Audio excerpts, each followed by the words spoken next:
o'clock, we'll call the meeting to order. I'll make a motion to approve the minutes. I'll second the motion. Motion is made and seconded to approve minutes from previous meeting. All in favor, say aye. Aye. Aye. All ayes, motion carries. Any additions or corrections to the agenda? I'll make the motion to approve the proposed agenda. I'll second that motion. Motion's been made and seconded to approve the proposed agenda. All in favor, say aye. Aye. Aye. All ayes, motion carries. Bruce? Well, Sac City and the county have been working together really well for about 160 years now.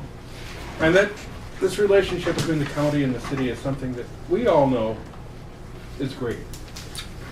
We're here today trying to maybe get something in writing so that businesses or developers who are looking at Sac City, Sac County, know that we can play well together. And you know, we recently had a study done by Blue Space Creative about Sac City and the area, and there were lots of strengths that were identified. There were 3 areas that perhaps if the respondents would be giving us a kindergarten report card would have said needs improvement. One of them was housing, one of them was more jobs, and one of them was plays well together. And so kind of what we're here today is looking at saying, we know that the county and the city need to work together to attract new industry, new housing, new businesses to the area. We have a great new opportunity with the Highway 20 corridor that's there. And I guess we're poised for economic development.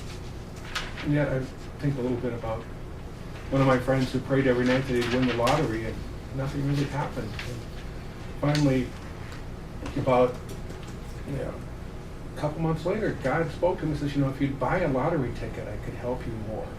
So kind of what we're doing right now is, helping, getting in writing so that we can be on an even playing field with those communities along the Highway 20 corridor, which have established an urban development area that would poise them to be in good stead with the communities who would like to develop there, and give us make us maybe one step ahead with those communities that haven't figured out how to work together with the other governmental entities that are there.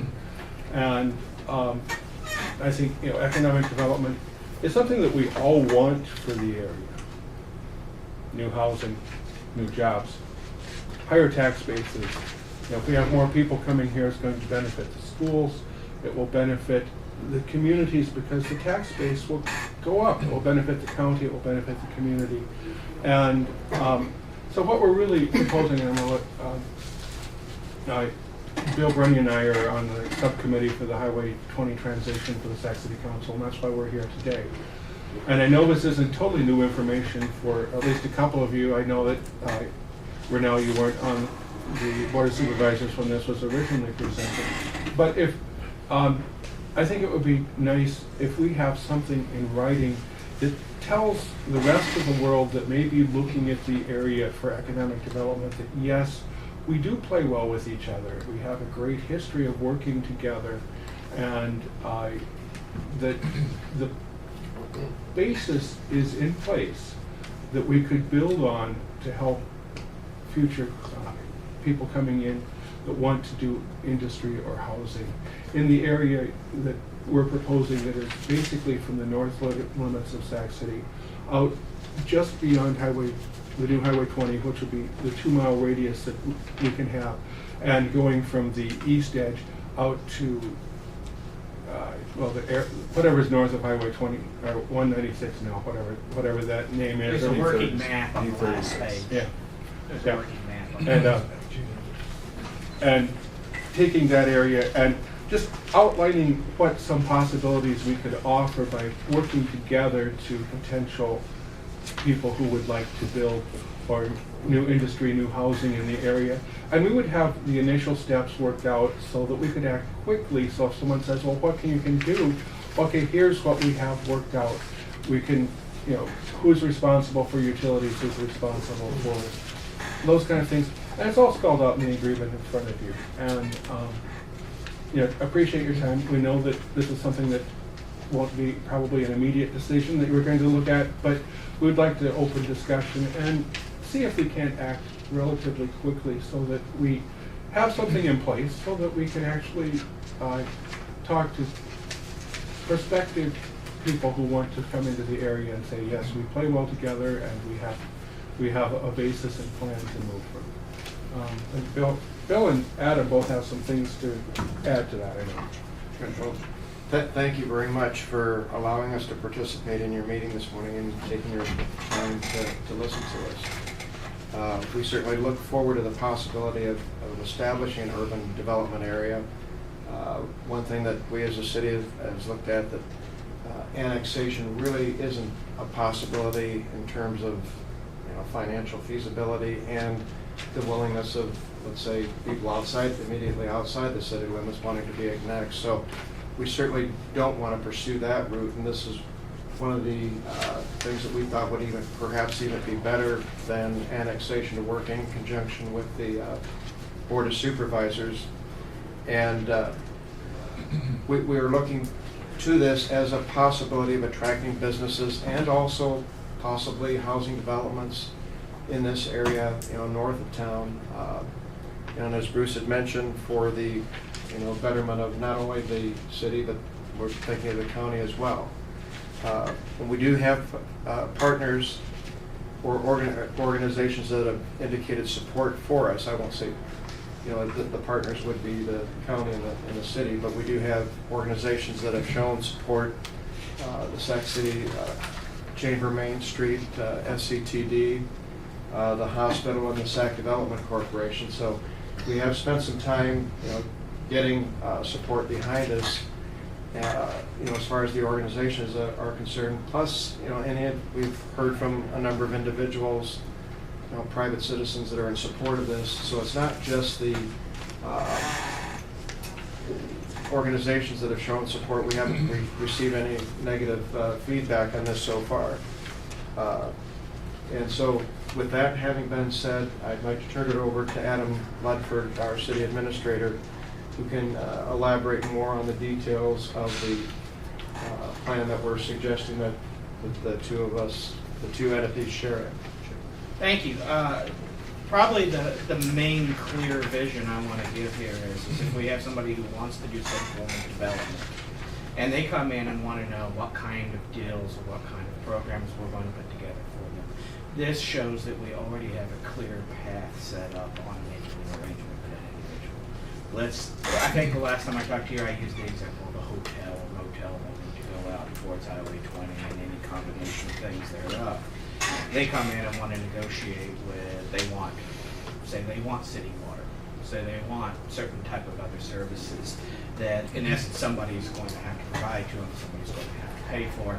What this document would do is already pre-establish not only one, that if we do this together, who would roughly be paying for different services, but also two, how we're going to pay for those services, this options we have available for us for paying for those services.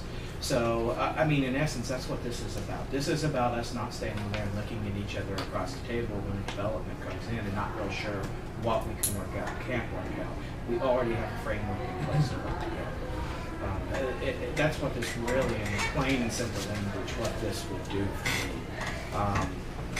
me. What I wanted to focus on was giving you a little more nuts and bolts of what's actually in this type of agreement. Understand what we're really looking at is the establishment of an urban development area. And once that urban development area is set up, then you have the option of using different economic tools within that urban development area. The most common, most recognized one, of course, is typically TIF. And to give you an idea of how Sibley and their county have been able to do this in their area, it's a similar situation to ours, in fact. Sibley had the interstate or the highway move outside of city limits. And they worked out a deal, similar deal with their county, to develop a joint urban development area outside city limits. They set up some ground rules for how each organization would work, and then what they started doing was when they had opportunities that required funds beyond what they were willing or could come up with themselves, but wanted to support, what they do is establish small TIF districts within the urban development area, particularly for a certain development opportunity. So that way, they then use the TIF money. Say if the new development says, well, I want a new road built. Well, then the way that the county could pay for the new road would be through the TIF collection, and it would have a specific purpose for a specific use and end at a specific time. And you might see that within the agreement, we kind of point out within that as far as what the terms would be, is that the terms would be is any particular tool that's used within it would have a limit to the time of collecting for the use of repaying what that original tool was, which in this case would be the repayment of the road. But of course, everything is capped at 20 years. When we put this in there, that wasn't state law. Well, it's state law now, so 20 years, regardless of whether it be in the agreement or not. And those are for new tips. In the case of the agreement itself, the urban development area does not have a sunset built into it, because the urban development area is nothing but an area, much like your multi-commercial district that you've established in most of that area already. But it's what you can do within that district that is the value of that area.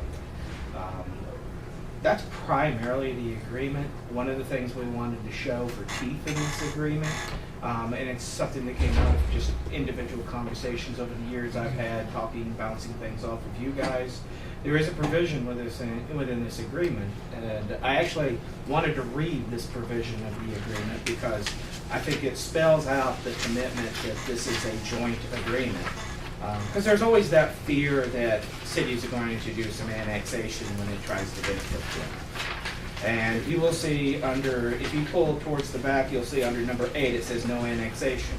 During the term of this joint agreement, the city agrees not to annex any property which is within the joint development area, urban renewal plan, or projects.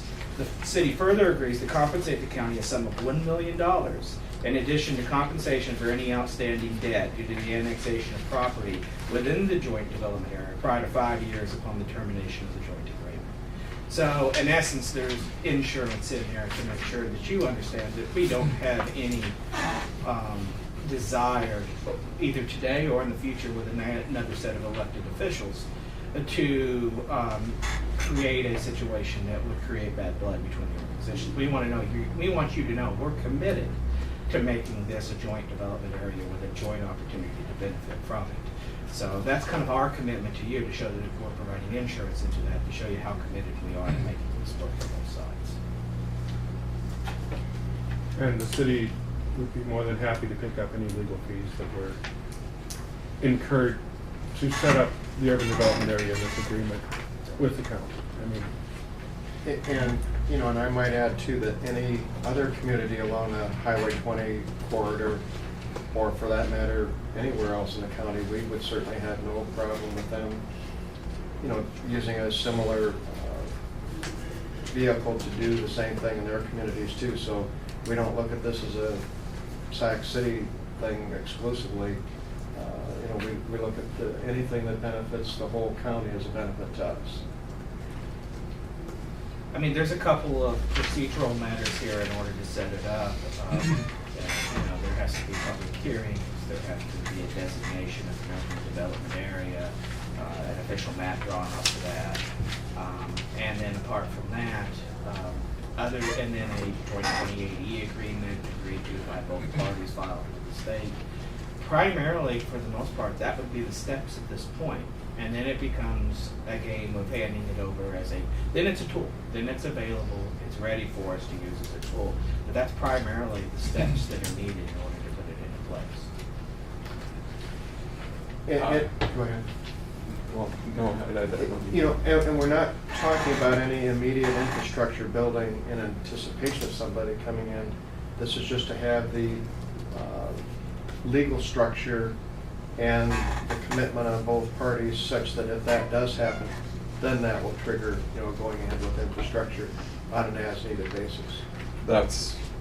We have voiced that in conversations in the past, and that we neither source has the financial ability to expend a large amount of money and hope that it's used someday. I mean, I think we both understand that. A couple different things. From our perspective, the annexation piece is huge. We can incur debt and then have it annexed. Just won't do that.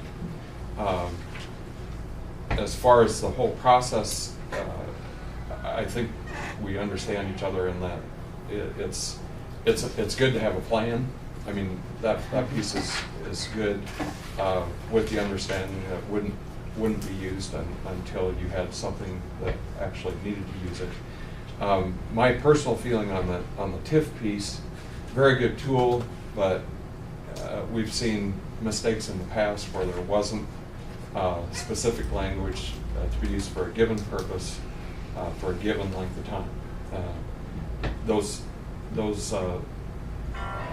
That piece has been abused, and we've visited with our counterparts across the state on a number of occasions and sat in on meetings where, quite frankly, they were quite sick about not having a sunset, just keep extending the TIF arrangement, even though that project was done using it for other purposes. I think, from my perspective, I just wouldn't sign on to something like that. But you're spelling that out. I think we're on the same page with that. And if there were a TIF district developed, it would actually be the county that would be in control of that as going forward. Of course, Well, you would basically give us permission to, as part of the agreement, as proceeds from any TIF in order to pay back our debt associated with the agreement.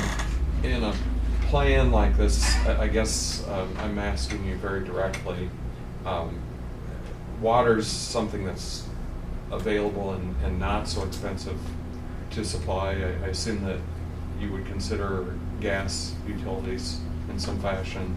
Those items are spelled out. Each individual. You know, Rick, What about the sewer piece? that is sanitary sewer, of course, is an area that currently the city it'd be negotiable, just like any of those other pieces. Quite frankly, if it's something small, the question would be, is it reasonable as part of the agreement to run a natural gas main out to Highway 20, depending on the prospects? And that's something I can't answer if the city 10 years from now would decide whether that makes the most logical sense based upon whatever the development is. But of course, if the development is, say, for instance, they want to heat a hotel, 40-room, 50-room hotel out there using natural gas, I would assume then that it would make very logical sense for the city to run a main out there to provide that type of service for that. I mean, just like it would be for you. This doesn't take away your right to decide what pieces you're going to negotiate with. Well, they want 2 miles of highway paved because they want their entrance on the south side instead of pointing towards the interstate, because they don't want people to see the interstate when they're parking coming into the building. Well, it would be up to you whether you decide if you want to use that as a negotiation piece and actually do that paved road or not. You never give away that right to make that negotiation element. And likewise, we would not be giving up the right to make that negotiation element. It's kind of a right of first refusal, kind of, from that standpoint.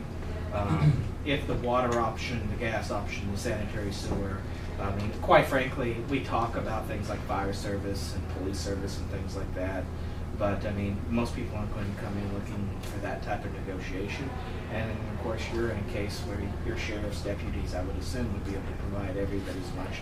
Just like in most cases within this area, our fire service would be, the assumption would be they would be providing that service anyway. But we don't ignore it from the perspective of it is a negotiated element. They want something unique so that it can actually be negotiated. The other piece, we need to talk about expertise in the document like this. I don't pretend to be an expert with this. I understand most of it, but we're certainly going to need guidance and any other examples as to how things have been worked out. And I know the Sibley one has been talked about and provided. But I would be happy to arrange to have some people come in and speak with you guys if that's. I can start the steps of putting it together for you if you wish. I mean, if that's, I'd be happy to do what do you guys think about? I think just have Ben look this over too, you know.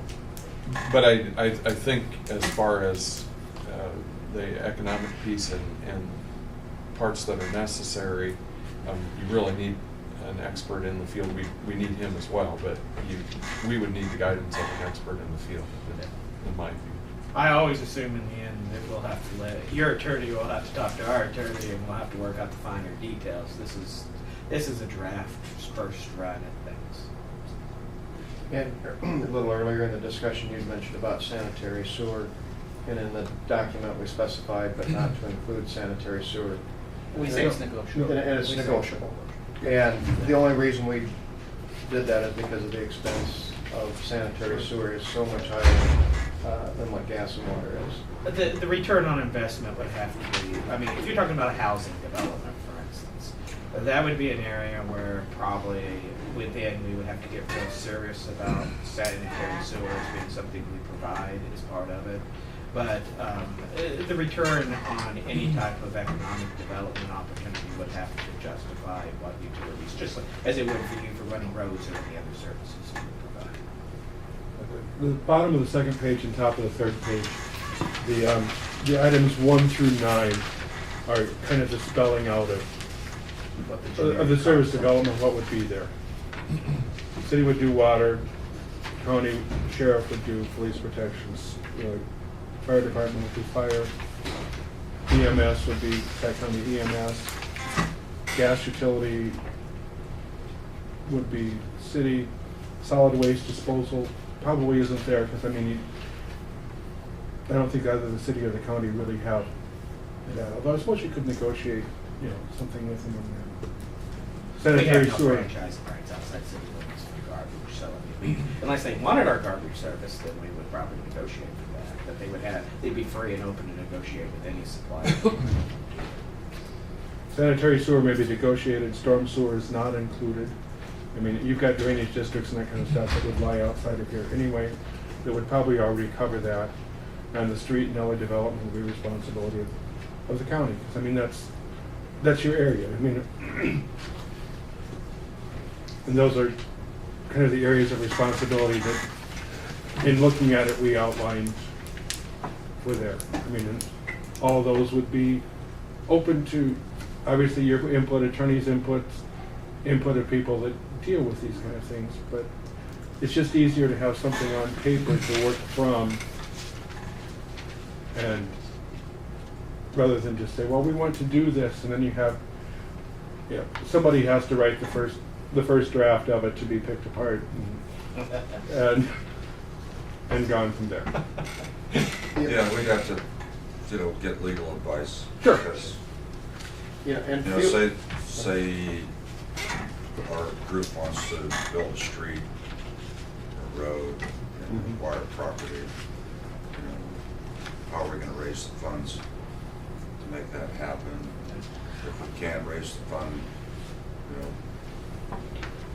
how binding is this to the taxpayers, I guess, in the town? And that's one element of it. It's not meant to take away your right to choose whether a particular development opportunity is worth it or not. It simply allows us to be able to say that at this time we have a game plan in place on how we'll provide services for whatever services. Which we would both have to agree on the financial feasibility of the Absolutely. project. Absolutely. Right. I mean, it's not saying that you have to take every project that comes down the pike, but it is saying that if a project is there, we can act much more expeditiously so that we might be more competitive with other areas that have done their preliminary homework. So rather than having to start from this, deal with our attorneys, deal with experts on economic development, trying to establish this area, by which point they have agreed to go somewhere else which already has that in place. Well, one thing I didn't mention is also the establishment of an urban development area and having that in place also opens up a world of opportunity and grants that aren't available outside urban development areas. So even just the step of putting the urban development area in place itself may open up some doors of opportunity for other things even outside of the potential desires of the projects themselves. And, you know, if you would want, you know, us to seek out a particular type of expert, you know, feel free to contact Adam or Bruce or me.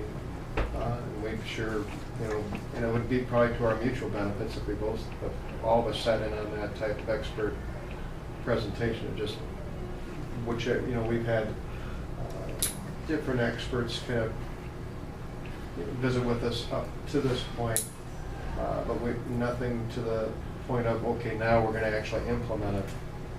So if you show any desire, be sure and indicate that. I mean, we'll certainly need to do that.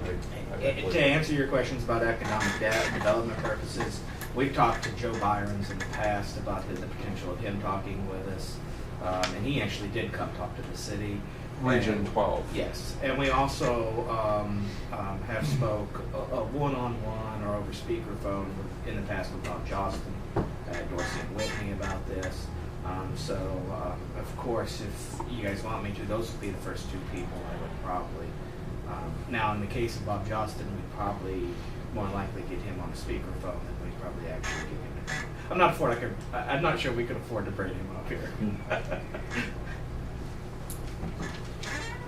I could probably also talk to somebody associated with Sibley and the county up there and see if one of them might be willing to give us some information on how their relationships look. I think they've now gone and set up a second urban development area that wasn't included in the first original area. And I believe they've within that. I didn't hear all of the projects they've done together, but I knew they at least did 2 developments inside of the first one, and I think 1 development inside of the second one that has created jobs. And they've all been they've all been commercial based. None of them have been housing development based. And as you can see from our proposed idea of map, and of course that's flexible too. That was based on the opinion that we would be focusing our heaviest weight on the direction towards the new Highway 20. Another option, something we might even think, because the map already exists, is when you guys created your transitional district, rather to just run it along those lines, because all those lines look like they go within 2 miles of Sac City. That we could simply just overlap that map with the urban development area as well, and then we don't have to recreate the wheel on a map. I mean, that would be an alternative option to what we're proposing from a location standpoint.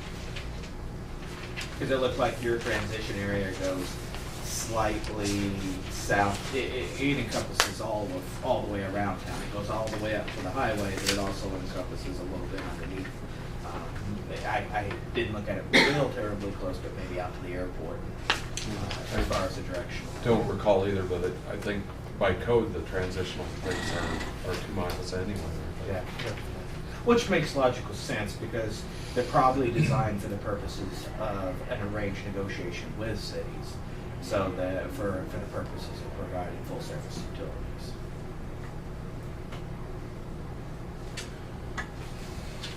Anything else? Any other questions? I mean, we really appreciate your time this morning. Thank you. Thank you. I think everybody agrees that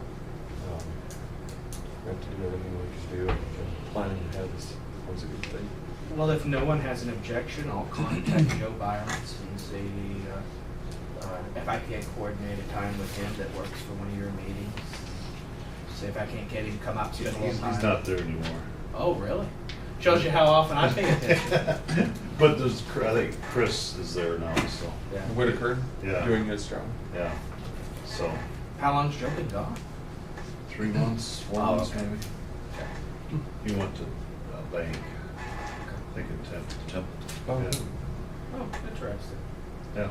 Now, He's a good guy. Yeah, I like Joe. Yeah. I like Joe. So, yeah, I'll talk with Rick down there and find Yeah, out that's who fine. he has that'd probably be the best one. And maybe that's a good first starting Yeah. place, is let them come out and talk to us about it. That'd be good. Okay. Thank you. Thank you. Thank you very much. Sorry to talk in I should probably go home and sit at my house yesterday. Yeah.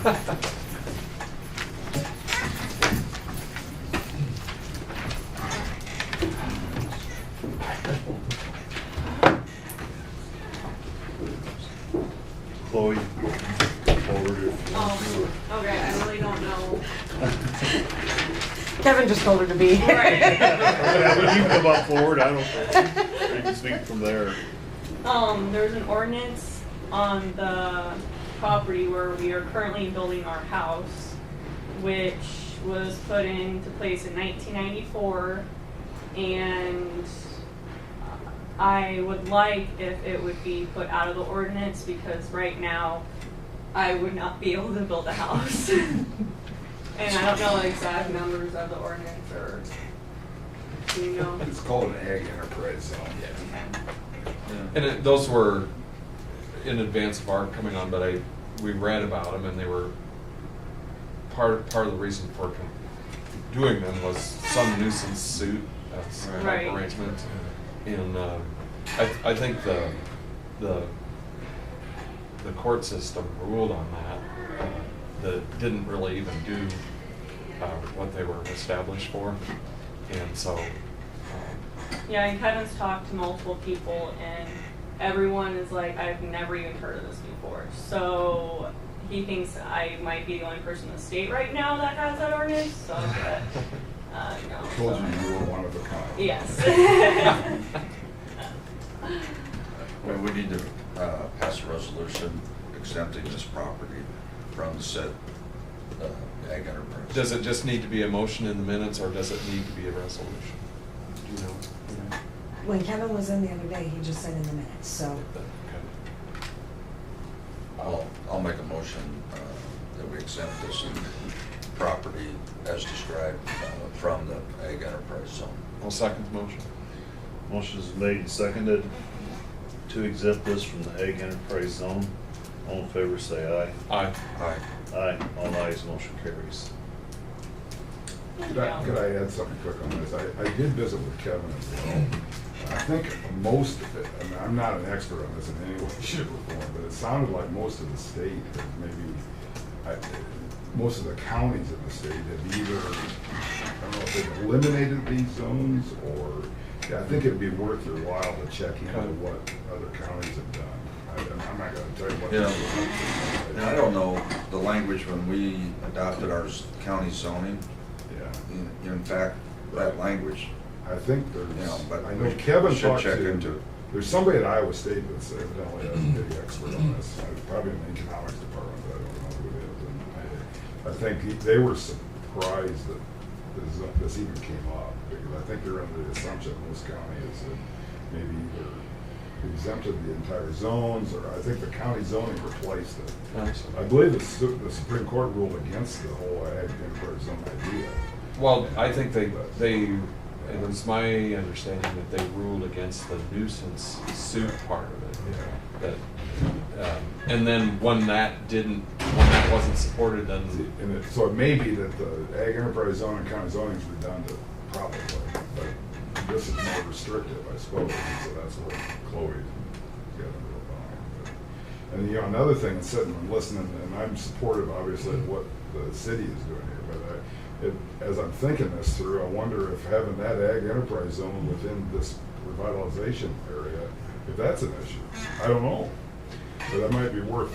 In the planning and zoning piece, it was our understanding at the time that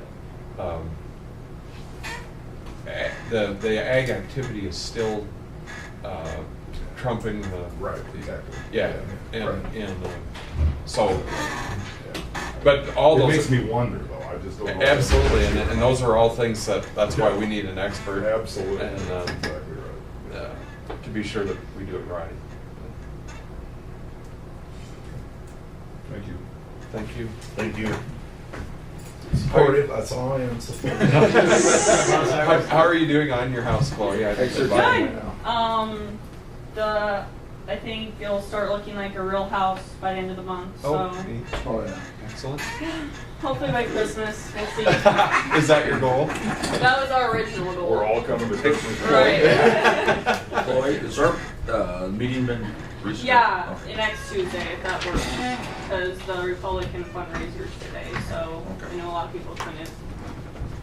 Okay, thanks.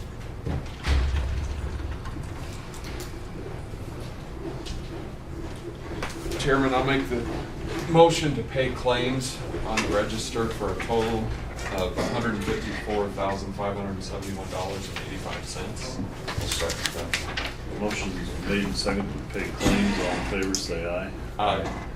Aye. All ayes, motion carries. There's the original.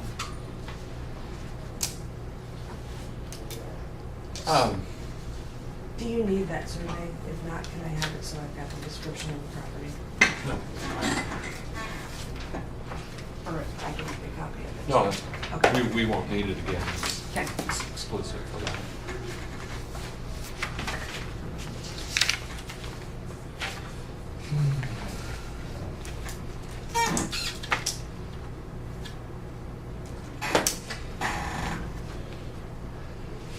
We can go into recess till at least Meyer gets in. I'm gonna go to the fundraiser, if I threw away my ticket.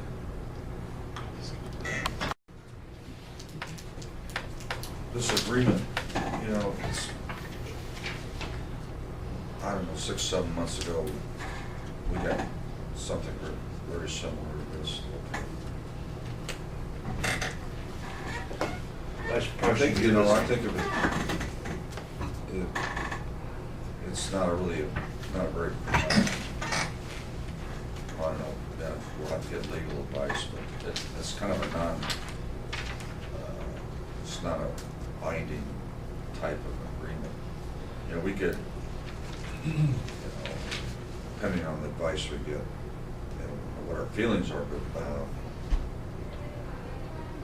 you know, we could go ahead and agree to participate in a plan like this, and the composition of the board would change. As I see it, this, like say in 4 years, a plan came forward to build a plant between, you know, Highway 20 and Sac. You know, and then we get together and say, you know, who's gonna buy the property, how much property, roads and things. You would do a financial evaluation and both have to agree that it's a project that you want to participate in, with the idea of ability to refuse participation. Yeah. I'll give Ben this copy just for him to look over. Okay. Do you agree that he should just look it over? Yeah, and this, I mean, I think as you, sure, wouldn't hurt to look at it. Yeah. But as you go down the path, that's why you need somebody who's an expert in the field to. Well, See, even what- Rick, if he would come up, you know, to see it, I'm pretty impressed with his knowledge of everything. Yeah, it would be free, but Yeah, exactly. no cost, but, you know, and it's something we have to ask ourselves, is this an agreement that we employ in multiple Wally? I mean, the same tool, or, I think you have to agree that it's suitable to use anywhere that you would be approached to ask. I mean, approached to do it, it wouldn't be and I mean, that came up and you would say, have to consider the same opportunities for every.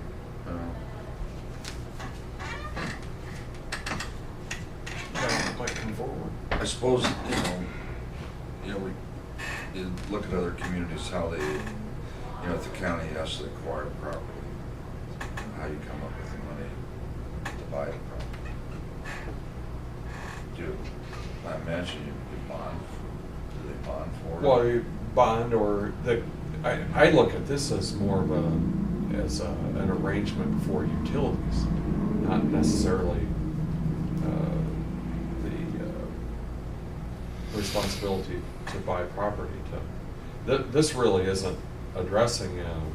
This is more utility as I gleaned it. Like Sparky's in Calhoun County. I'm sure Sparky's bought the Right. land. And Calhoun probably put, Well, I don't think there was very little participation in that deal because it's right on Highway 4, intersection of Highway 4 and New 20. And,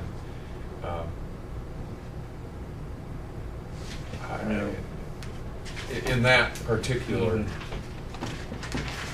deal, I'm not sure that they You don't need participate. a road to get there. You Right. don't need. No, Right. they don't, they didn't. The only thing would be is if they maybe ran water out there, or did they do some kind of gas utility, or? Sparky's owns LP, so I would imagine it's LP. Yeah, yeah. So, Yeah, he's a big vendor of mm-hmm. propane. Here in development, under B requirements, obligations of the developer, all developer obligations are negotiable. Project costs and debt service, property acquired as part of the joint agreement would be the responsibility of SAC County. And I didn't look at it close. Property acquired as part of the joint. But if that's not a financially viable option, then you don't agree to, Yeah. do. But no, I didn't notice that. And I suppose they look at that as being, that's certainly a negotiable item, and because it's in the county proper at this point, I assume that's why I they. don't really But that's understand a big one. Options, you know, the whole issue of options, you spend money to develop options, acquire property. And then if something comes up, you pull the trigger and try and exercise the option if you can. So I don't understand what it's gonna kind of boil down to is, you know, like, if you, whether it be an old or wall, like you come up with an option, and the towns, you know, want the county to help with the development financially. That's what. And I look at that as from my perspective, mainly infrastructure, roads Yeah. and utilities. As far as the Yeah. property piece, I'm more of a self-responsibility person. If you have, if you intend to build a business there, you better be prepared to buy the property to sit on. And I know some of them ask for that, but that doesn't mean that you have to provide. You know, I think from where I sit, from an overall county standpoint, you know, the new, well, it's gonna be Highway 71 in 2 years. You know, the new, you know, repaved road out east, to me, that'd be, it's already there. It's a state-of-the-art road. It's paid for. You know, it'd be good to develop, build on that property. Oh, Follow me, because it's, Just off that. it's on a main connector. It's gonna be on Highway 70, US Highway 71. And so that would be including to the north as well, north or south. Yeah. Being the N14, what used to be the Yeah. N14 stretch between Old 20 and New 20. you know, we've got 54, you know, we've got highway, you know, County Road 54 coming into town. And You know, N14 as within tight as, you know, as funds are on roads. Oh, I think you. It'd be hard to justify another county road in Sac City. That would be part of the negotiation. You would direct them Yeah. to build on an existing road, whether that be N14, which will be 71, or M54 When is 196 supposed to be done? next summer. Next summer? Yeah, a year from Christmas, it ought to be over. Is that the date? Well, they start on the bridges and the construction. And the intersection, to turn off to Lakeview. That's all part of it, right? From there clear to U36.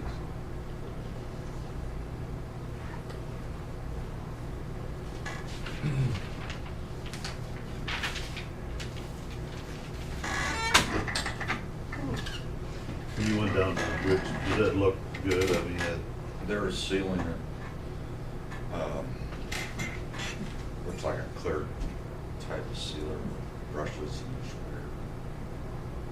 Did you know they did that? That they sealed the cement? I didn't know they did I that. didn't either. I could smell it. Could you?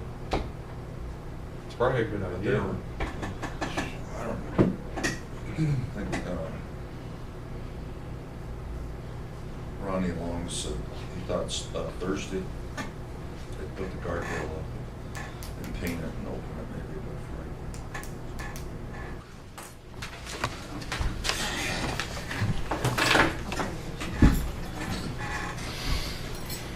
by You can join us. Oh, you're fine. I don't have a lot to pass out today. Well, good morning. Good morning. This is the last county that we're trying to make it out to this past month to just introduce. I mean, we all know each other here, but a lot of the other counties, there were unfamiliar supervisors, and we felt that it was really important to make our rounds and make that connection because local county, supervisors have a lot at stake with this region.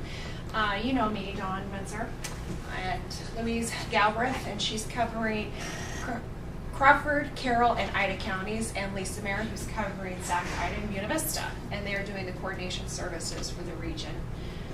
So we just wanted to give you a little bit of information pertaining to Sac County.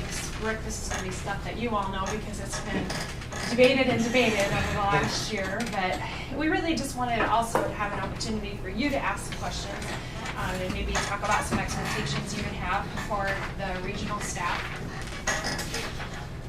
The Rolling Hills Community Services region, we have projected a budget of $2.6 million, and the services that we plan to fund this year are a total of $2,385,544.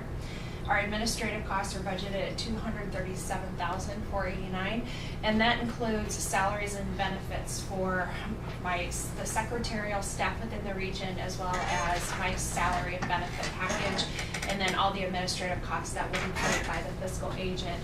And then Lisa and Louise's salaries and benefits are going to be funded through the service budget because they are actually doing the coordination, which is a service that's delivered by the region. The levy for Sac County that we set was $480,648 based on FY12 figures. And when I stopped in a couple weeks ago, we visited briefly about the changes in the numbers. We got another update from DHS on the numbers that they used. Your actual levy should be $480,034 according to the DHS census figures that they used. There's a difference between these vintage numbers and then there's updated census numbers throughout the year. And when the 2013 census numbers were put on the Census Bureau website, the numbers that we used back in June to provide all of the auditors with the information that they needed to send to the region, I used the figure that was there at the time. And DHS used the vintage number that was set back in December when the auditors sent in their DOM reports. So that's where all of that was pulled off of. Really would have been nice for us to have that information prior to us setting all of this up. We're going to be addressing that at the next governance board meeting and determining what you want to do as far as moving forward. I think it amounts to, for all 6 counties, the variation in your contributions comes down to about $800 in total. So it may be something the board might not choose to address, or if you want to make it accurate according to the DHS figures with the equalization payments, that's something that will have to be decided. You've already sent your 25%. You need to keep in mind we did this presentation starting back in June with the IDA board, so some of this is history by now. But you did send your contribution to BB County, $120,162, and the remainder of your fiscal year 15 contribution needs to be determined at a later date by the governance board. And as I mentioned, administrative costs will be paid. We've already started doing that through the fiscal agent. So any type of billing for phone bills, copier bills, mileage and expense, that's all being paid by BB County, serving as the fiscal agent. Provider service claims are also being paid by BB County. We're starting to get our first series of those for the month of July. It's a little interesting trying to get all of this set up with our county service network, because at the end of June, Iowa State Association of Counties just rolled our system from a county-by-county system into regional. So we had a lot of glitches with that, and then once we had some of the glitches worked out the first couple weeks of July, in order to pay any of these claims, we also had to set up the administrative budget as well as the regional budget for services within the system, and trying to get all of those codes to match up so that they pay properly. But we're working on it.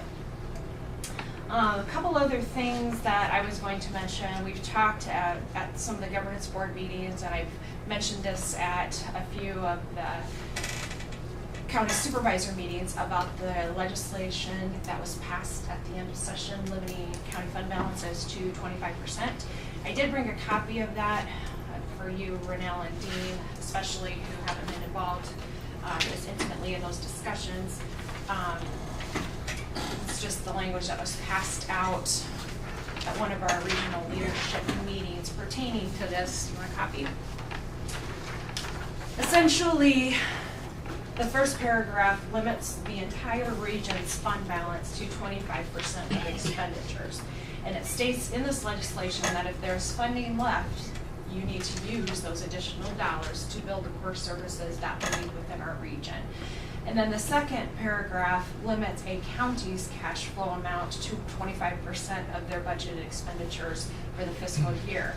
So on a county level, you can only retain 25% of your anticipated expenditures. And then on a regional level, we also are being held to that same standard, that any dollars that are available within the region, that also includes county fund balances as a region, has to be limited to 25%. There are obviously some counties within our region who have some concern with this because of their large balances. I know Carroll County has very large concern with this, and they are choosing to do nothing with it at this point.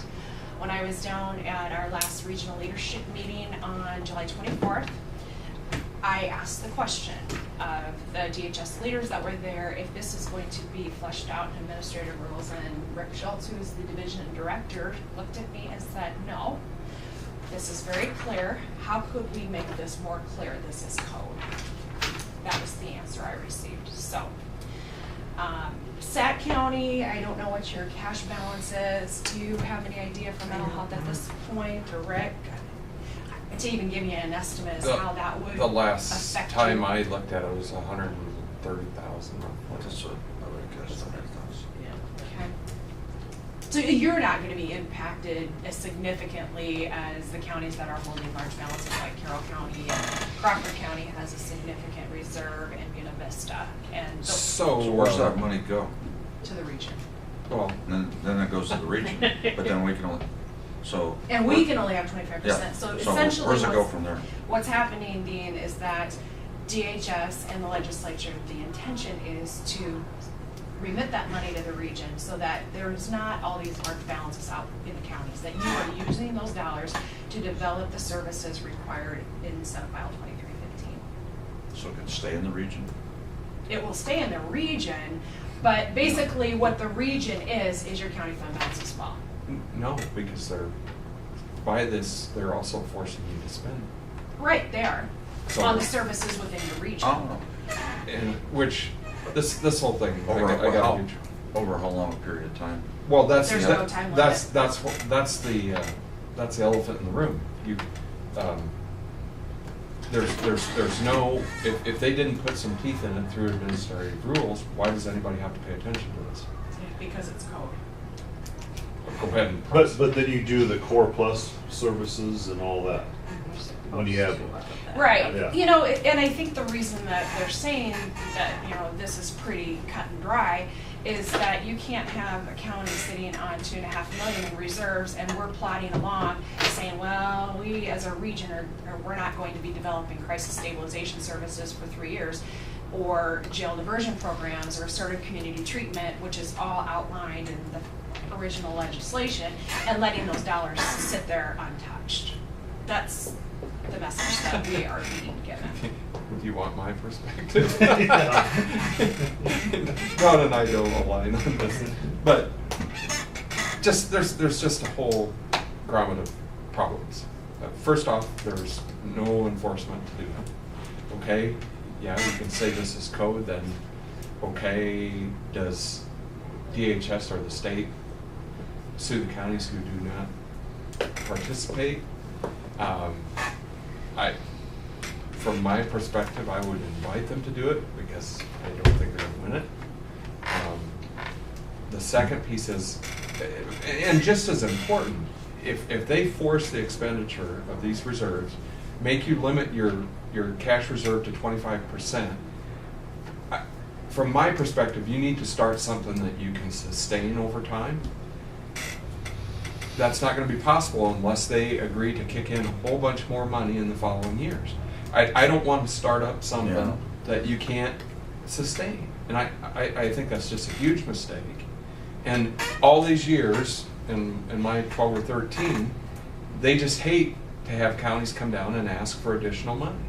And they're forcing us right back into that position because if you limit it to 25 with the costs of inflation and all the things that go with it, and without a specific idea as to what these are going to cost, what they're going to cost to maintain or sustain, in 3 years, we're going to be right back down there asking for additional financial support to sustain the programs they forced us to start. And so those are the two.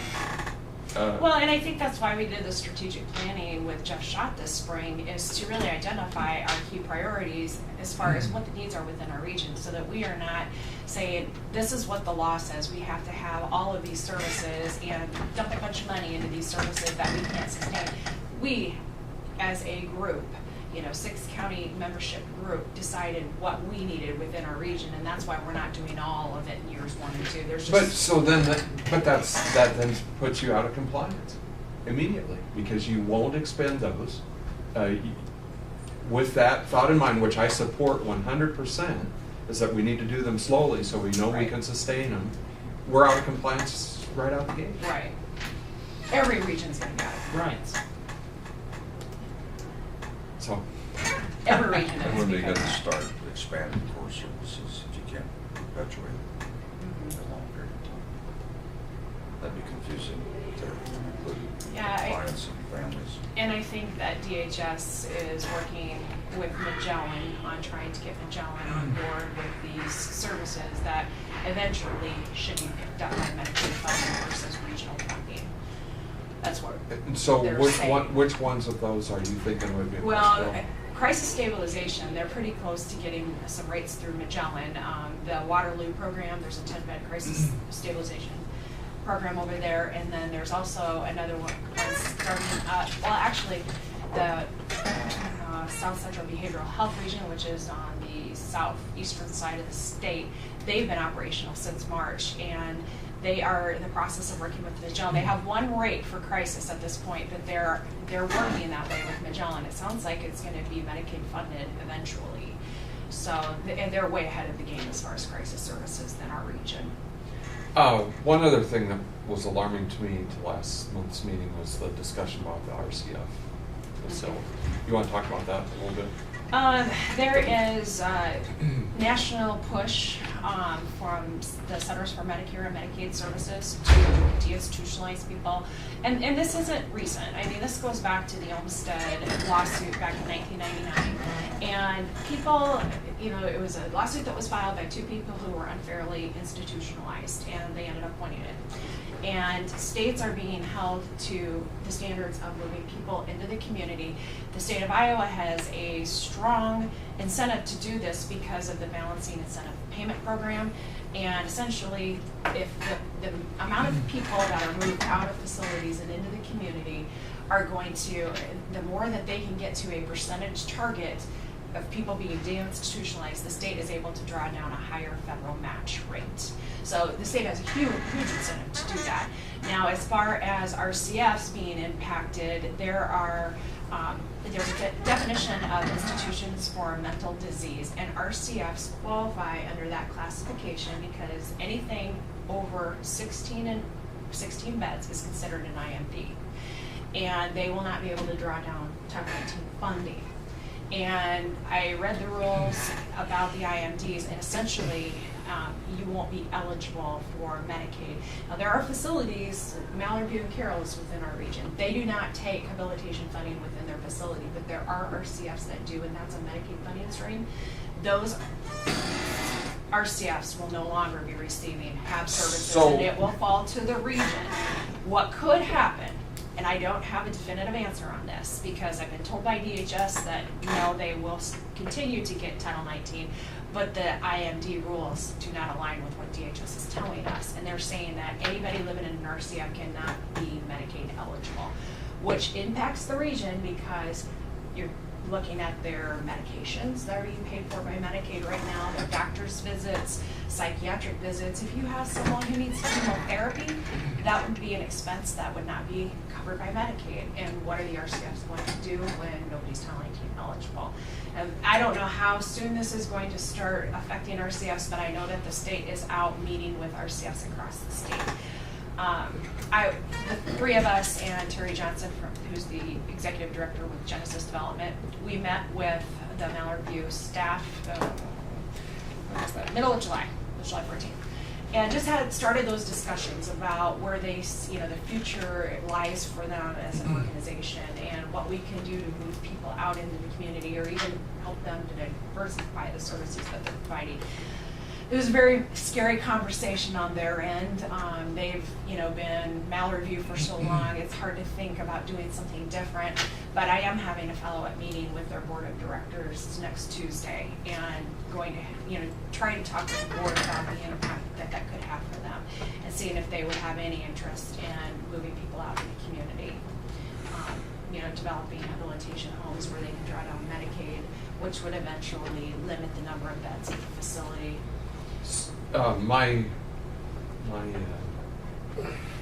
After thinking that through, and what I remembered about some of the conversation was that anybody who had more than 16 beds, Right.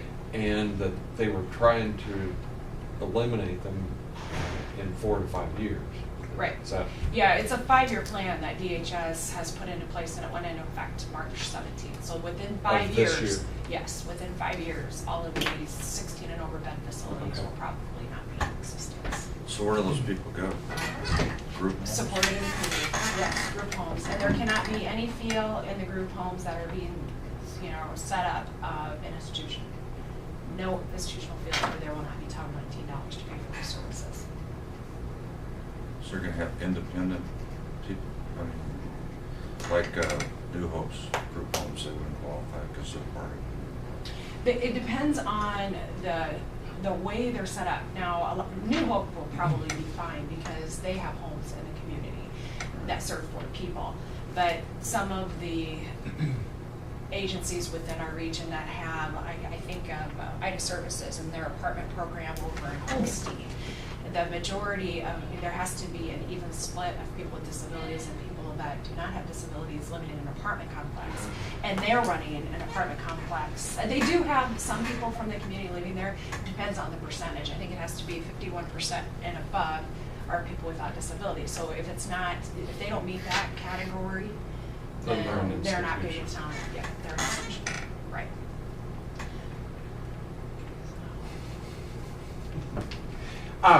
Just for some discussion,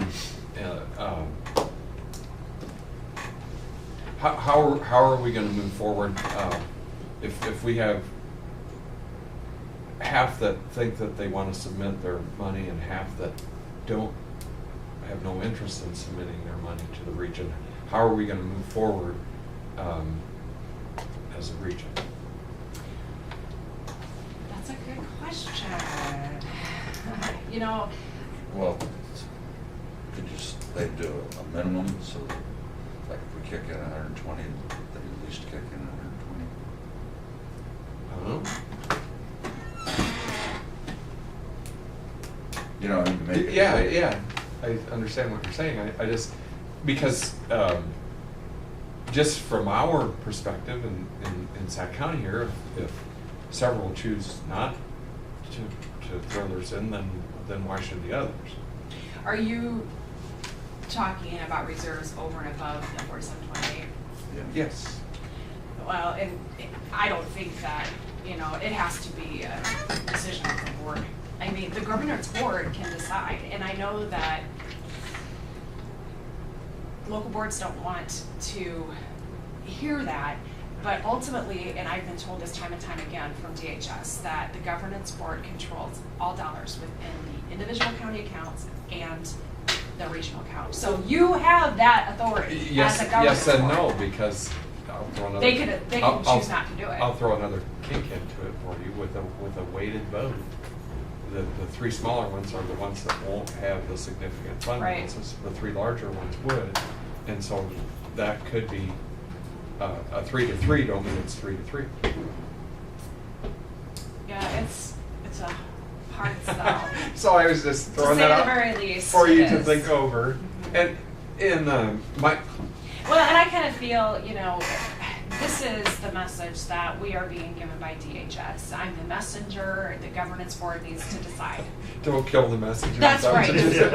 I'm thinking if your local access channel reached into the other parts of our region, I might be killed. So, we've got but no, a that's lot a that's of a shifting to big do. obstacle and something It that is. that you need to sort out. And This is how do you my hope. proceed? I hope that, this first year I know is going to be a strong transition year. There's going to be, this is all new. It's new concepts for us all. Local boards of supervisors are still trying to, grasp with the whole concept of being regional. I really hope that within 6 months to a year that services start being developed, that we can minimize some of the parochial lines and just see us as a region. And the dollars that we are contributing to the region are for the good of all within our region. I think we're already there for the 4728. I feel fairly decent about that piece. I do too, to some degree, It's but when- the reserve dollars that are not. I think that, there's yes and no. I think that there's still a long ways to go with this issue, especially with what we are being held accountable for by DHS. It's service development, and if we don't have the ability as a region to contribute these dollars into the development of services, we're not going to be able to stand alone as a region. We're probably, eventually we could be forced onto another region because we're not meeting our expectations. That's just my personal opinion. It's also another concern. I mean, that's a legitimate concern. It was interesting, on the 24th, we had a 2-hour training in the morning with the Lifelong Links, which is the AAAs. You're familiar with the area agencies on aging, how they regionalized over the last couple of years. And really, the whole push from DHS is to get these Lifelong Link AAAs to coordinate with the regions. And they brought a map of the AAAs in 6 regions across the state. And I was sitting next to one of the CEOs and I said, doesn't this map look similar to what before this all started? There was a map do you remember that? There was a map floating around, and it seemed to really align the mental health regions with the area agencies on aging and the regionalization. So of course, in the back of my mind, I think, we've got 15 regions, so we've pared it down from 99 counties to 15 regions. Eventually, it'll probably be pared down more because the AAAs didn't start at 6 regions. They had 3 or 4 counties, and then they went very, very large. So that's always in the back of our minds too. We want to do the best that we can while we're moving forward. So, questions that you have of us? Expectations. We talked with the other boards about possibly coming in quarterly to just give you an update. Would you be interested in that, or have Rick be your spokesperson from the governance meetings? We've talked Yeah, Rick. about most all these things Okay. pretty regularly, Okay. actually. And so I feel like we have had some of these discussions, and when we're in recess, we've had those discussions. So you don't need us to come? Well, whenever it's Wait, I whenever thought you have about time available, that's getting fine. around quarterly. Now, saying that the next one's in October, and hopefully we'll have a little more to share as this. And I think we've certainly had some big obstacles so far, but this next one's huge. and how you, what you have available. In the back of the language in all these is if funds are available. Right, and we do have funds available. and- Well, depending upon who you ask. Yeah. No, seriously. So, you know, you can have that piece, you can have a challenge of this language, and so then how do you operate in the meantime? So, those are all things that I don't have the answer to at this point. One other thing that I should mention, the Medicaid offset I had on the list to get to that. You, Sac County, did not receive equalization dollars because you had to come down in your levy. So for FY16, depending on what DHS determines as your offset, you may have to lower your levy to provide that tax relief to your taxpayers, so that's something to keep in mind. You had asked me about the CSS region with the 22 counties and what they were gonna do because the Medicaid offset is being determined county by county, not region. And the CSS board just met and discussed this issue, it must have been within the last week or two, and they decided to do it as a region, not county by county. This is the big region that 22 have been counties. operating for a while. They're committed that. Lincoln's, Yeah, so, you know, essentially, depending on the offset, if a county within that region owes money back to the state, they may not have had enough of a fund balance to contribute to even meet that. That's gonna be coming from the other counties in that pool, because they're pulling everything. So I thought that was interesting. I was surprised that, So in a way, they're meeting the obligation, but in a way, they're not. they're not doing it by county, that's correct. Okay. Was that a unanimous vote, do you know? I didn't ask, but I talked with the, Jeff's staff that sits on that board. Well, she doesn't sit on it, she goes to all the meetings, she's just a representative, so. Yeah. Moving forward, is there anything that we need to know as Board of Supervisors? Anything that we need to provide or do for the operation? Not that I can think of. We were discussing this morning the mileage. Just keep that in mind as governance board, more so than local board. The mileage is all being paid by the region, and our first month was $1,200 in mileage. What's your budget? $7,300 for the year.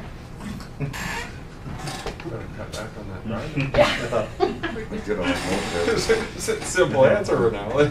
Yeah. Yeah, get a moped. On skis. Yeah. So do you expect that that's gonna be the normal, I mean, will it get any less or will it? Well, the way that their schedules are, and Not we I really. wouldn't think it's gonna get less. No, it's not gonna get We've had a less. lot of extra though meetings though. And you gotta, Last few months. and when we did that, that's true, and when we set that mileage amount up, it was based on FY14 to date, that we estimated the last 4 months of the year. But Louise wasn't traveling to Carroll and Right. Ida County, which she's getting paid to do that, and Lisa's also going to BB a couple times a week, so it's, yeah, it was hard to project what it would be. Well, and Crawford's mileage rate was so much less than everybody else's, so that wasn't, you know. That wasn't factored Yeah. into the, equation as well. We had a real split vote on the mileage consideration on the government board. You have, the federal rate was at that time about 58 cents. 56, I believe, Is that because what we're it's- 4 under, yes. And then we're at 50 locally here, and then Crawford was as low as 39. And so we ended up doing 4 under Fed, right? Which is what BB does, yes, we're under federal. And so that was, I think, ended up being a 3-2 vote.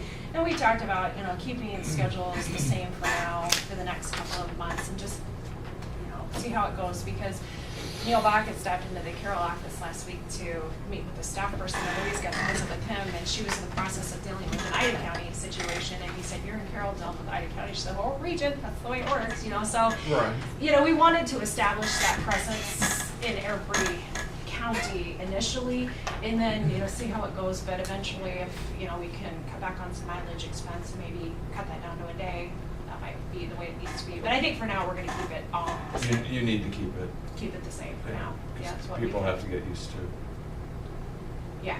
the change. That's what we felt too. And I think like with Carol with teenage week, once I get to know everybody and the consumers and stuff, especially in the winter time, it'll one day could suffice here and there. Right now I could probably spend 2 days in Ida and 1 day in Carroll. It's just where the workload is at the time. So, but hopefully that will get under control because I think we are mobile. It's really easy to work from one location unless it's an emergency where you have to be in an emergency room or something and you're not in the right town at the right time. There is a meeting in Calhoun County tomorrow. The sheriff's gonna pick me up. I'm gonna go along. I'll be there also, and I believe Dawn's gonna come. Are we talking about the whole system or just the transportation? It's transporting. It's an ongoing issue. Scott called me about it yesterday, and I said, well, Scott, unfortunately, this has been beef with my sheriff's department in Beatty County for years, and I know Doug Bass and Carroll, the sheriff, when I first started in Carroll, he thought maybe I could wave wand and make some changes. It's the reality. It's a systemic issue that we are not equipped to change. But I think it's always good to revisit an issue and have the discussion and see where the frustrations are and maybe come up with a solution. But receiving facilities are not going to take a patient unless they're medically stable, they're cleared, and it takes a while on the receiving end to look at all the paperwork, and pull a doctor off the floor to look at the information to be able to accept the patient. So that's where the sheriff's department gets really frustrated, is tying up a deputy in the Right, ER and we've had that happen from 8 to 10 hours at a time. Yep. And then feels some responsibility if you have somebody who's combatant, and okay, then you have the conversations. If they're a patient in a facility, is that then the sheriff's department's job to be security for that patient in the facility? And so, I mean, Right. Lots of different absolutely. I mean, you can perspectives there. argue all sides, as we've been getting used to, but their frustration is waiting not only for the medical clearance, but then waiting for the bed, and just all of the above. I'd like to be able to point out or figure out who that person is that controls all that. Well, and I think that's where, our crisis stabilization, pre-commitment screening task force needs to convene and start having these discussions, because the crisis stabilization unit could be utilized for people that maybe don't need to be hospitalized, or there's also the requirement of a 23-hour holding bed. And that might be an option for some of these people that are being tied up in the ER. And you've seen everybody with resources some jails are, becoming that holding. well, and they maybe are capable of doing that in a good environment. And I think our sheriff is receptive to that idea, that then they can come back to the facility after being cleared, that knowing that would be safe, to wait for the next move to have the available bed. And For inmates, but for people that, aren't inmate of jail, then you can still utilize that 23-hour holding possibility, because it would be in a crisis stabilization center, not just a holding jail. So kind of the motivation that we have as a region to get this going. So I think the conversation is going to be timely.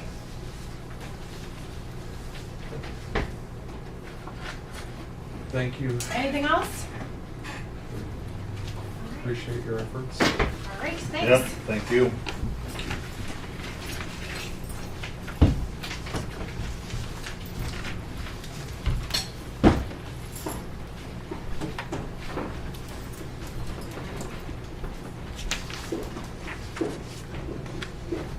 Ron?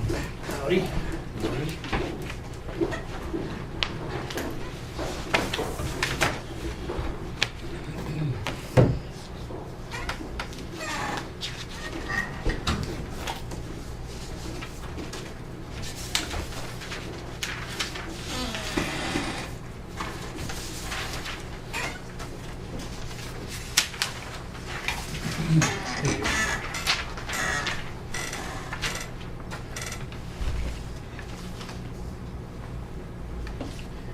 County crews reclaiming shoulders on M68 south of 255th Street, hauling backfill material to a CMP project on north side of section 16 Richland, repairing broken field tile on the right of way on 250th Street east of Quincy, reclaiming silt deposits from the south road ditch on 208th Street east of Ira.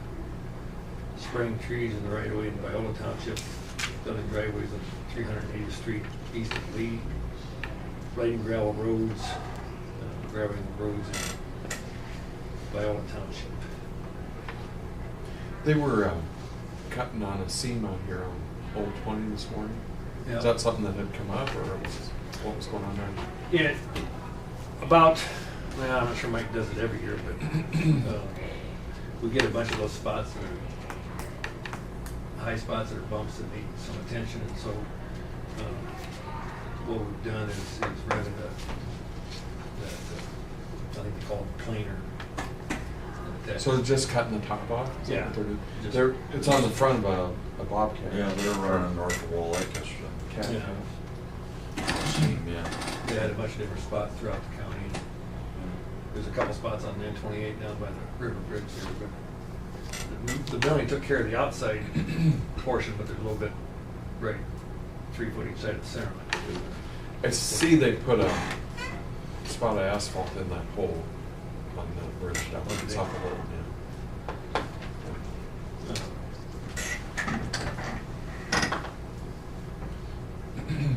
Project status, Boy River Bridge, work that needs to be finished includes the guardrail, shoulders, clean up the seating. The guardrail people are scheduled to come in there tomorrow. Contractor was working on getting the shoulders built up around the approach slabs. But he's got equipment to get moved out and other stuff to get cleaned up off the road. But possibly Thursday, they might be able to have enough done that they can open up the road. Seating, of course, can be done after the road's open. White topping on D59, we had a pre-construction meeting last Wednesday. And we've got a meeting scheduled for August 18th at 1 o'clock with the residents and landowners along the projects. And Cedar Valley was going to be sending a letter out to them, inviting them to that meeting, and then also just talking about their procedures and how they plan to work with them on access to their properties. As of last week, the contractor plans to start removals the week of August 25th. Didn't get a clear answer from them yet on whether they're going to remove that short half mile from the bridge east. They plan on driving through there with their trucks, so we pointed out to them that it might be a good idea if they left that there until they got done driving through there. But it's their call; they'll do it the way they want to. Since their trucks have got to drive through there, they're going to they'll have to keep it in good enough shape for there's one access for one person along there. They'll have to keep it open for. I guess nothing else I can think of on crack filling 311 on the M54 Southtown. Denko finished that last week. Microsurfacing, Stable had said they were going to start first part of August when they got 175 and Highway 20 work done. They got done with 175, I think, last week, and now they're up by early working on the short stretch on 71 and something on 20. So they'll possibly be there to start next week on N28. And I went out on 175 where they were working the other day, and I assume they'll do a similar situation on N28. They'll set up two different work zones, about 2 miles long in length. They'll work on one, and then while it's curing, they'll move up a few miles and work on another section, lay that down in one lane, then move back to the first one when it's got enough cure time and got hard enough, and they'll jump back and forth between those work sites. But I'm guessing it'll take them a week, a little bit better than a week to do that 13 miles. So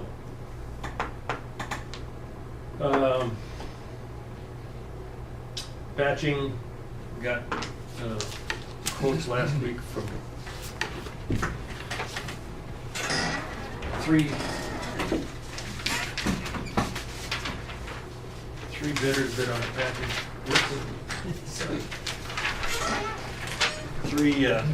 Had three bidders bid on our patching work.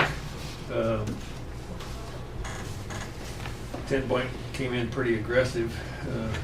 They were about 9% under our estimate, and quite a bit lower than the Cedar Falls. But I was talking to K.R. Buck, and he said when it started the summer, they said, how are we going to get all this work done? And they've had good weather everywhere they've worked, and now they're saying, we need work to finish this year. So they came in pretty aggressive. Anyway, need a motion to award the patching work to 10 Point Construction, and we'll send them out the contract. I'll make a motion to award the contract to the low bidder, 10 Point Construction, for a cost of $187,230. Second that motion. Motion's been made and seconded to award 10 Point Construction the bid. All in favor, say aye. Aye. Aye. All ayes, motion carried. They're also doing the Cedar Bridge, so Right. that's maybe helped in the situation. Well, I don't know. It might have slowed up the Cedar Bridge because they said they were waiting to see if they got the patching work too. But although I don't know, I think they used 2 different crews, so I don't know. I think the biggest thing on the Cedar Bridge, is wherever they were, when I talked to him about 2 weeks ago, he said, well, we've got someplace else to go, but they're not ready yet. If they're not ready, they'll come here first, which would put them here this week. And then apparently this other spot got ready. And So now I've had a number of people ask me, what's your best projected? third week in August is my best guess right now. That's what they've told me at least.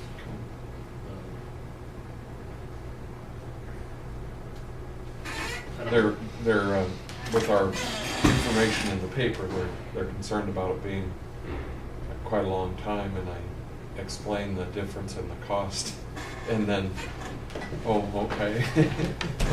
And that makes a lot of difference when you stage it versus. It's about double the cost. Yeah. And of course, if we staged it, we wouldn't have, the DOT was gonna put traffic lights and everything else up there. I guess if we would have staged it, we probably would not have gone to that extreme. We would have probably, I guess I'm not sure exactly how we would have done it. At the bottom of the hill, it would be tough. Yeah, you would have had to, I don't That's know. about- It would have been a tough place, because you can't open it back up at night, because there's gonna be holes there, so. I did hear that he had talked to Steve Richards, and Steve Richards might do the removal on the project if they can work out an agreement again, so.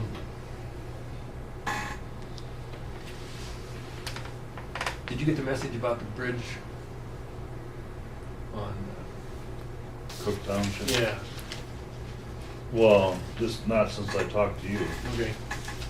I thought I called and left a message on your cell phone. No. I had talked to, I ended up talking to a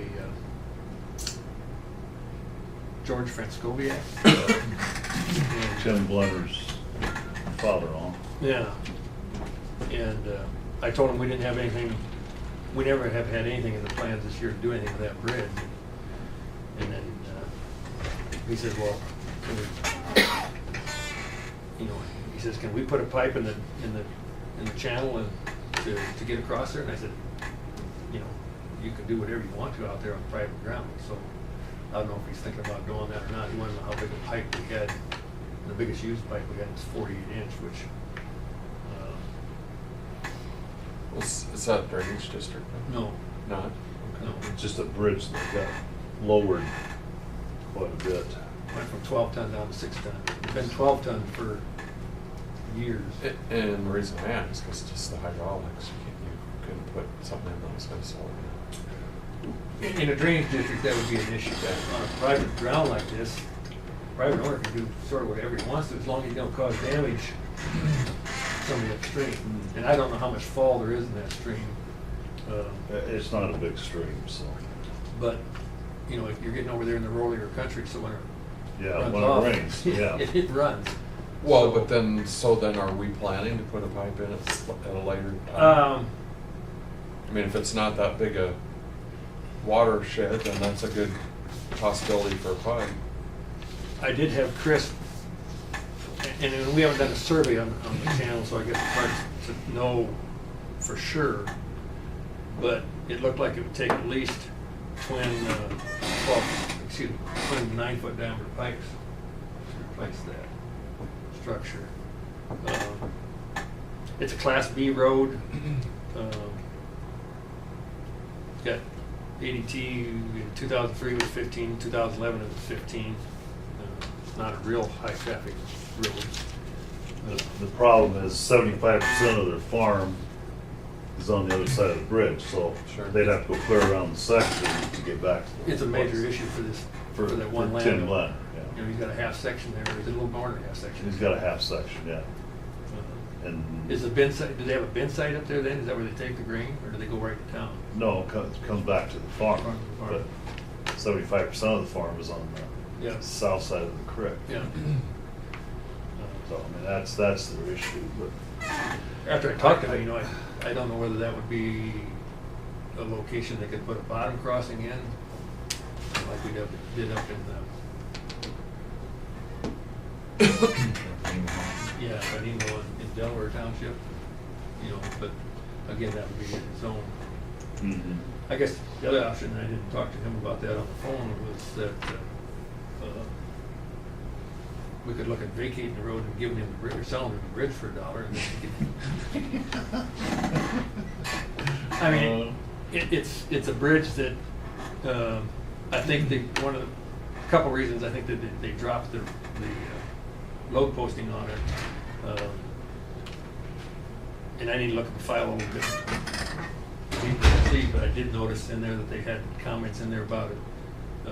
This is a bridge that's got what they call unknown foundations. We're not sure what's underneath the concrete back walls there. We're not sure what it's sitting on, and the water is starting to scour underneath those abutments a little bit, and so there's concern about stability, and I think that's part of the reason they dropped the rating to where it's at. I don't know that the beams in the bridge themselves actually had gotten any worse shape, but you know, 12 ton isn't a whole lot of weight either. Well, they're not gonna go over it with a semi, it'd be a gravity wagon would be there. But you put a good sized tractor and a wagon. Wagon, yeah, With anything on it, you're over. Yeah. 6 ton. I didn't write down what size it was. It wasn't a very long bridge. But, and then I did get a call, I guess FYI for you too, the bridge over there, I got a call from Dan Richardson on that culvert that failed, that we got FEMA. Oh.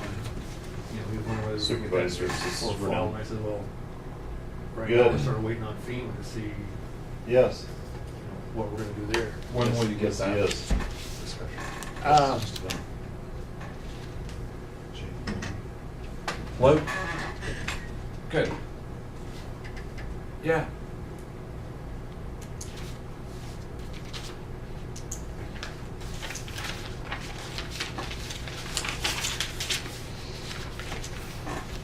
And what's, And Ron, went down the bridge yesterday, and they dug a hole. I see. About 10 feet from the edge of the road. And they're burning wood in that hole. Ron, or Long was down there. But it seemed like that, Okay. you know, gonna settle a little bit. It seemed like they should haul that no, away. that'd be fine. What time did you have in mind? The edge of the road. I'll check with him, but that's probably a fairly common practice of Is the it sometime builders. they do, yeah. I mean, all the broken. Yeah. I mean, they throw, wanna- they burn a lot of. Yeah, definitely, always.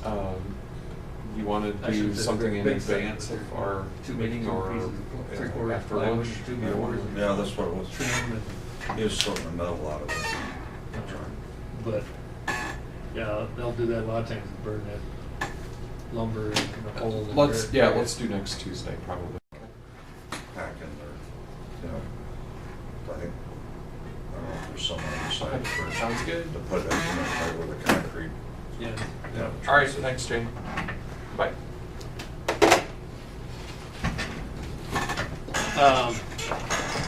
Mike went to that FEMA meeting last week, I guess, and I haven't heard when they'll have that was the applicant briefing where you sign up and say, we've got damage, we want to be involved. And after that, then they set up a kickoff meeting where they come in and give you all your instructions and tell you who your contact person is going to be, and then they'll start their review of the thing. We will maybe do a little bit of preliminary work ahead of time, trying to say, I don't know whether what FEMA will let us do, I guess.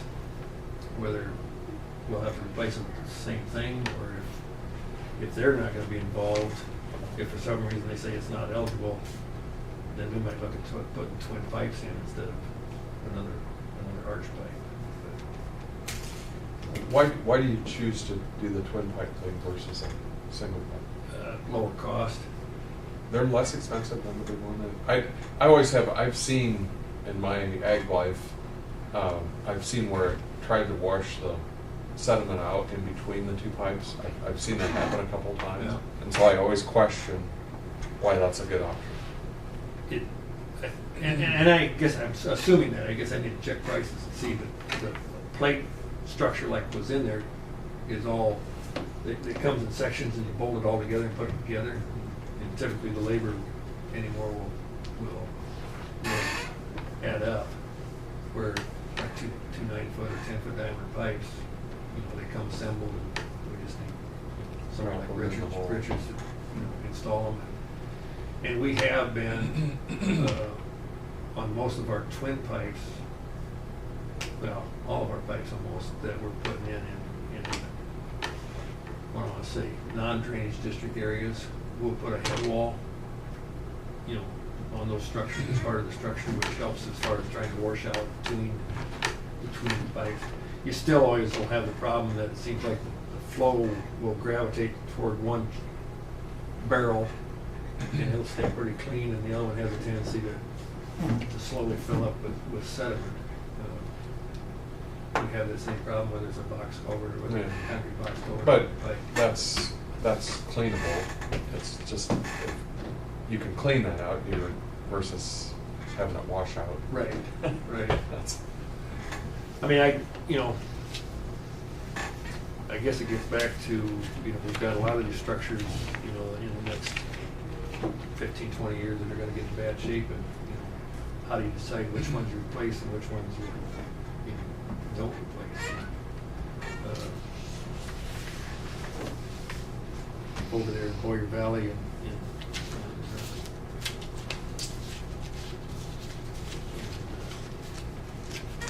in Cook, we haven't got a lot of bridges over there that are closed.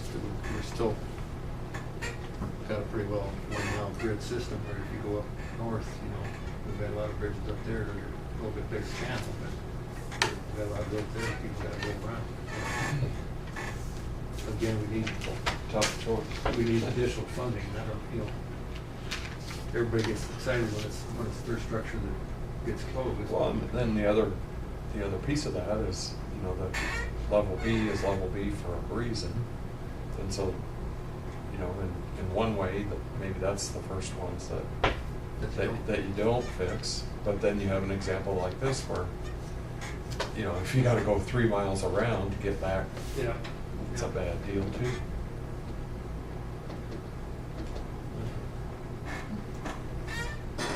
But I don't know, I think George is maybe gonna check into some other things.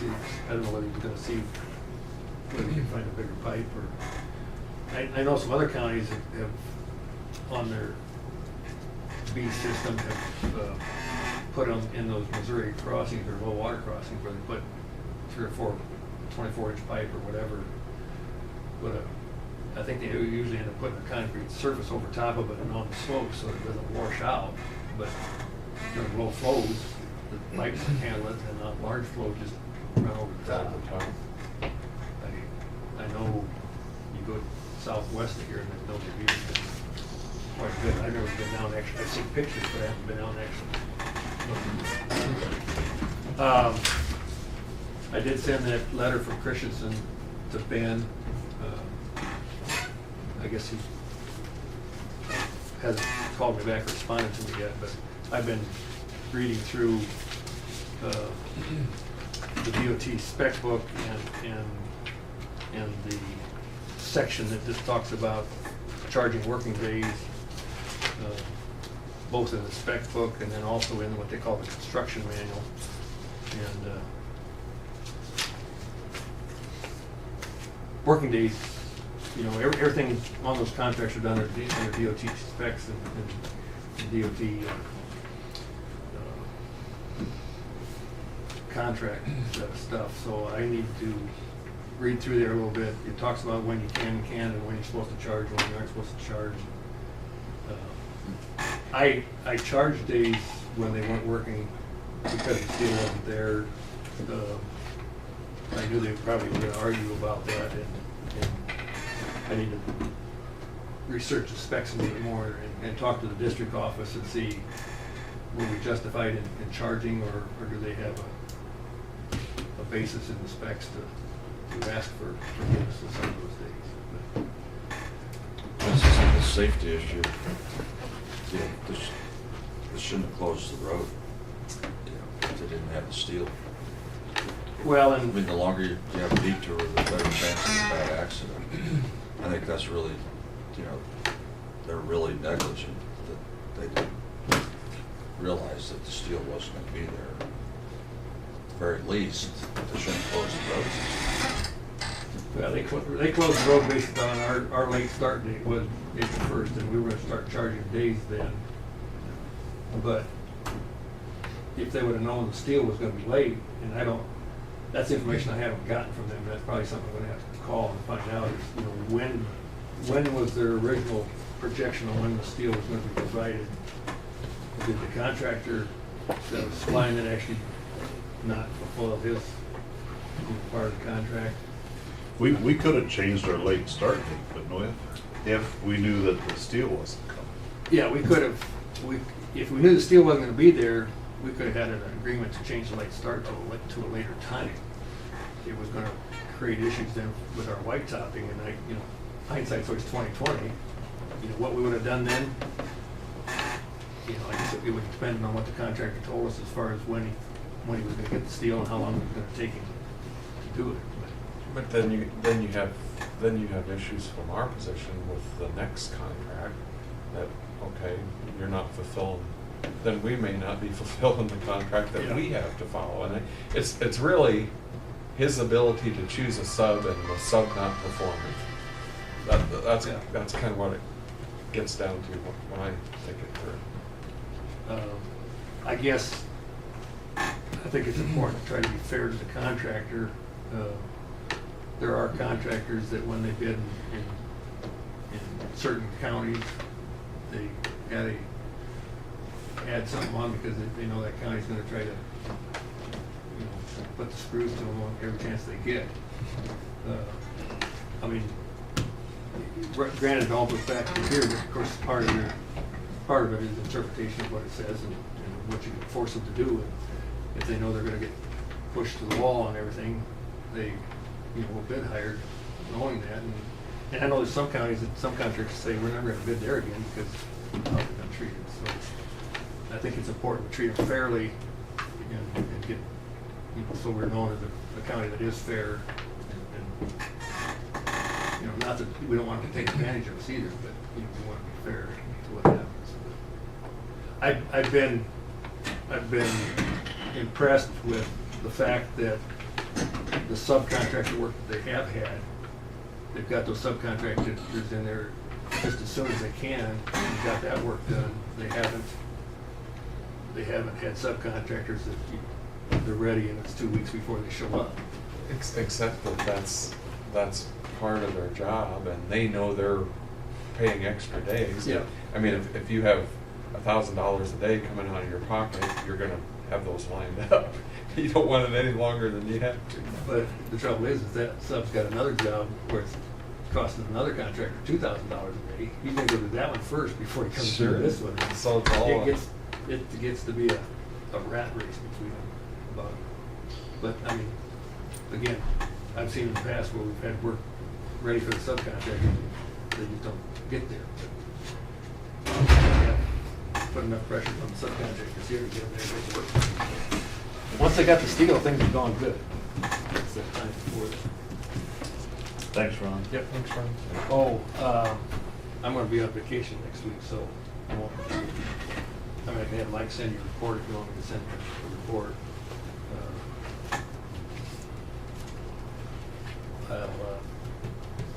I'll try to keep an update, or get you an update on the projects, too, if anything's going on. Okay. Find out if the bridge is open or not. I'll know Friday, Yeah, just- I'll know Thursday or Friday. You'll probably know before I Mike's do. ready to call me.